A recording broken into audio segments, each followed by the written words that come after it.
Hello mga guys, welcome back to my channel, Just Automotive. Mga guys, pag-usapan natin to saglit, itong radiator ng Fortuner, yung mga modelo mga guys. Ganyan po, yung mga plastic, pag-usapan natin yan. Yung mga guys, yung pinandar natin kahapon, ayan, sabi ko po kung mapandar natin yan, dalhin natin sa shop. Tapos ito, pag-usapan natin to. Ito yung yung in-overhaul natin na galing Bulacan. Yung top overhaul ngayon, magpapa-change oil na, lagyan natin uli ng yan ng magandang klaseng langis. Balik tayo rito mga guys, pag-usapan natin to kasi maraming rito issues sa ganitong radiator katulad dito. Maraming tayong mga pinagpalitan po dyan. Ito po yung mga umabot ng 10 taon mahigit. Yan yung mga pinagpalitan natin. May mga transmission automatic. Ayan. Ito mga guys, kasi marami tayong may kanya-kanyang version. Pero ito, magbigay din ako ng version sa inyo. Ito po kasi 2006 model. Kung 2006 model, 17 years po Kasi minsan po kasi mga guys, may mga nagpo-post 5 years daw to 8 years dapat palitan na yung radiator. Parang po yun, masyadong mapaaga. Kasi po mga guys, ganito po yun. Kung mag-compute tayo kung halimbawa po, private car natin, kung tumatakbo tayo ng 10,000 yearly, annually, bali yung sa 5 years, 50,000 pa lang. Sabi po yung mga iba, dapat daw magpalitan ng radiator para PMS daw, yung heavy PMS.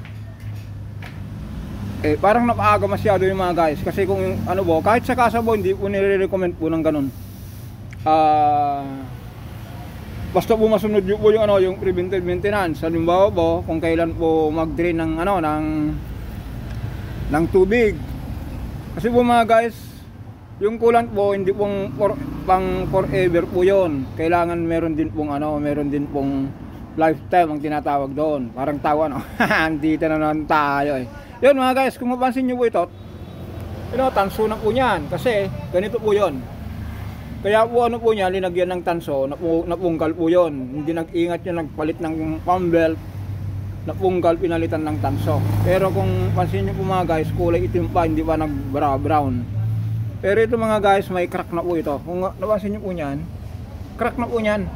Kaya sabi ni sir, yung may-ari po nito, yes, ang lakas ko magbawas ng coolant. Nung chinek natin, pinunta natin sa bodega, dun sa nila, sa parkingan nila, ito nakita ko.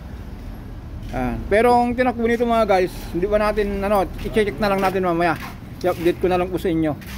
Ito kasi kung 2006 po siya, 6, 7, 8, 17 years pa Yan. Yung anlayo po dun sa dun sa sinabing 5 years to 8 years magpalitan ng radiator. Yung 8 pwede naman po siguro para hindi na maabot ng ganito. Pero hindi Kung 17 years po ito, malayo pa po dun sa katulad po ito.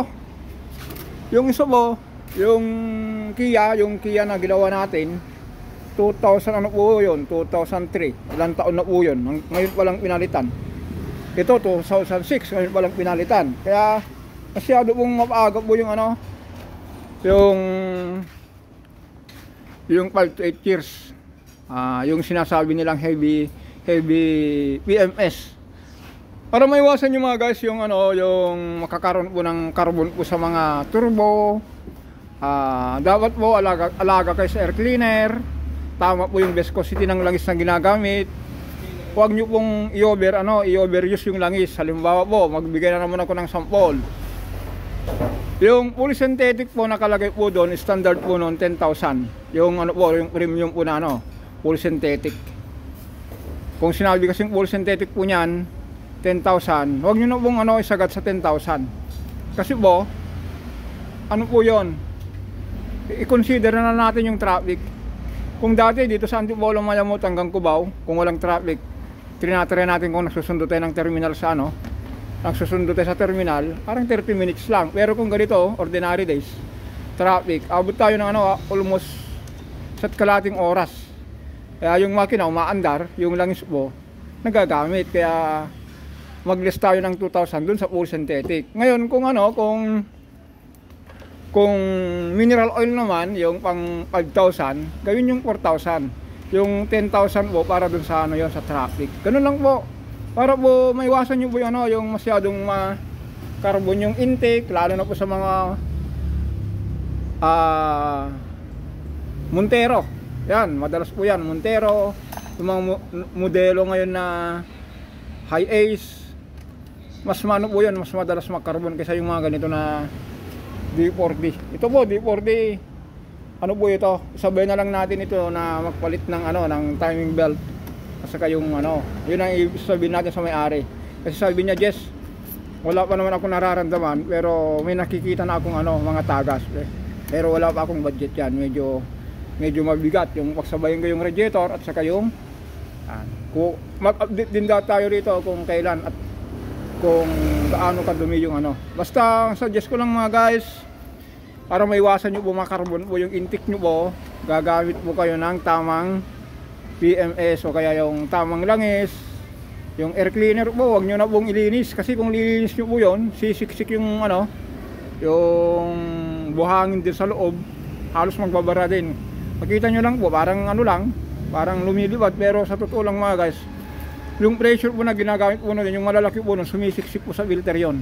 Kaya magkano lang naman yung air filter, palitan nyo na po yon, para po hindi po magkaroon ng makarbon yung yung intake manifold. Okay mga guys, ito naman mga guys, ulitin natin, galing Quezon sa sa Real Quezon. Itatap overhauling natin to kasi naghalo yung yung langis at saka tubig. Tignan natin yung valve cover ha. Saan yung valve cover nito, sir? Pinapakalas natin to sa likod. Ito palatandaan una naghalo yung tubig at saka langis.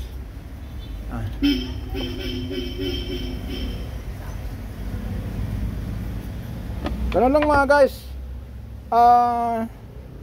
Ito po ang gagawin natin dito, ipapakrak test natin. Kaya lang kung crack test po kasi mga guys, hindi ganito lang ang niya. Kung halimbawa po, kung cylinder head ang tama, mas malala po rito, pero check pa rin natin, pakrak test natin para sigurado. Tapos ulitin natin mga guys ha.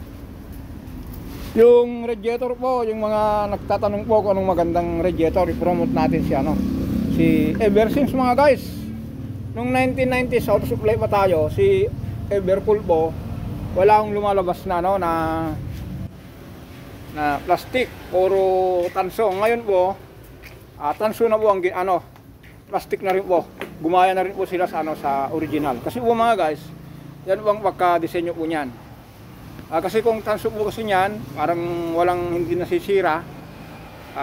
Tapos kung nag-overheat yung sasakyan, imbes na ito ang puputok, yung tanso po, hindi pumuputok po yun. Ang bumibigay po dun, ito, katulad nito, nangyayari po dito. Ang bibigay cylinder head. Pero ito mga guys, ulitin natin, top overhaul po ito. Ginawa sa Quezon, saan Quezon, bossing? Quezon? Real Quezon. Real Quezon, yan. Yung po, ipapakabit natin yung yung lagay ng kulan. Ulitin natin mga guys itong mga ganito po, yung tinatawag na heavy PMS, sumunod lang po kayo sa regular PMS po. Irregular na lang natin o kaya standard. Halimbawa po, every 5,000 o kaya 4,000 km, yes oil. O kaya coolant, every 20,000, 2 years o kaya 40,000. Pidilin nyo po yan, balitan nyo ng panibago. Ganon din sa ATF, every 40,000 palitan nyo yung ATF para po ma-maintain nyo po yung makina. Yung 5 years to 8 years po mga guys, masyadong po yun, maaga pa. Yung budget nyo po doon, ilagay nyo lang sa mga ibang bagay. Kasi sayang naman po. Kasi kung pansinin natin mga guys, ito 2006 hanggang 2023, 17 years, ulitin natin. Yan, hanggang dito lang po tayo mga guys, for reminder. Ito yung yung ginawa natin kahapon. Tingnan natin ha. Kung pansinin nyo mga guys. Ito ano po eh. Pinatakbo natin na walang walang balancer belt. Putol yung yung rocker arm. Yung kamsap bitak. Putol. At pinalatin natin yan. Ayan, punta natin yung makina. Ano to? Panahon ni Madyalan. Ngayon lang natin napandar. O, tingnan nyo. Kaya buksan natin ulit tanggalin natin yung timing belt na palitan natin ng panibago. Ayun diba? Okay, ganun lang mga guys. For change oil, overhaul yan 1 week. May isang sir? May isang buwan na? Wala pa? Wala bang isang buwan? Wala pa. Yan, kahit wala bang buwan, dalawang linggo mahigit. Change oil na tayo rito. Okay. For reminder lang mga guys, radiator 17 years, kabaliktaran po dun sa 5 years to 8 years na kailangan ng palitan. Sayang naman po yung budget nyo. Yung budget nyo buka ko, pwede nyo na lang po ilagay sa mga gulong nyo, kahit mga ibang bagay, para po okay, hanggang dito lang po tayo. Don't forget to subscribe, like and share. Maraming salamat.